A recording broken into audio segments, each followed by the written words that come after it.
এই যে জুলাই আন্দোলনের নেতৃত্ব দিয়েছে, তাদের পাশে থেকে তাদের চাহিদা কি, তাদের ডিমান্ড কি, সেই কাজগুলাকে আপনাদের সমন্বয় করে ঐক্যবদ্ধভাবে এগিয়ে যেতে হবে। আমরা অনেক লড়াই করেছি, আমরা অনেক সংগ্রাম করেছি। মেহেরপুরবাসীর সংগ্রাম এবং লড়াই শেষ হয় নাই।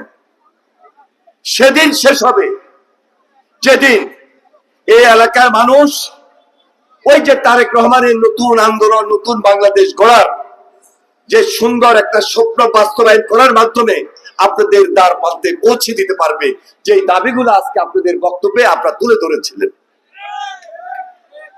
আমি আপনাদেরকে এতটুকু আশ্বস্ত করতে চাই যে এটা একটা কৃষি নির্ভর এলাকা এবং এই এলাকার মানুষ কৃষির সঙ্গে সম্পর্কিত, কৃষির সঙ্গে জড়িত। 200-র বেশি সার্ভিস ও ফিচারে লেনদেনের সব বিকাশ অ্যাপে সম্ভব। এখানে আমাদের প্রশাসনের যারা দায়িত্বে রয়েছেন, এসপি সাহেব আছেন, ডিসি সাহেব আছেন এবং আমাদের পানি সম্পদ মন্ত্রণালয়ের চিফ ইঞ্জিনিয়ার সাহেবের নেতৃত্বে একটা টিম সার্বক্ষণিকভাবে কাজ করছেন। এতটুকু আশ্বস্ত করতে চাই, এই এলাকাকে কৃষি বিপ্লবের মধ্য দিয়ে একটা সমন্বিত প্রকল্প ইতিমধ্যে আমরা হাতে নিয়েছি। যে প্রকল্পের কাজ প্রথম পর্যায়ে চলছে, যেটা হলো ভৈরব নদীতে এবং কাজলা নদীতে সমন্বয় করে এর পাশে কানেক্টেড যে খালগুলো আছে, যেখানে যে সুইচ গেট গুলা করা দরকার, সেই সুইচ গেট গুলা নির্মিত হচ্ছে।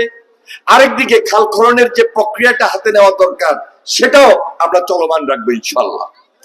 যদি এর মধ্যে এই চলমান প্রজেক্ট গুলা শেষ করতে পারি, আমার ধারণা জলাবদ্ধতা তো দূর হবেই, কৃষি উন্নয়নের এবং কৃষকদের এই এলাকার চেহারা পরিবর্তন হয়ে যাবে, এটা আমার দৃঢ় বিশ্বাস।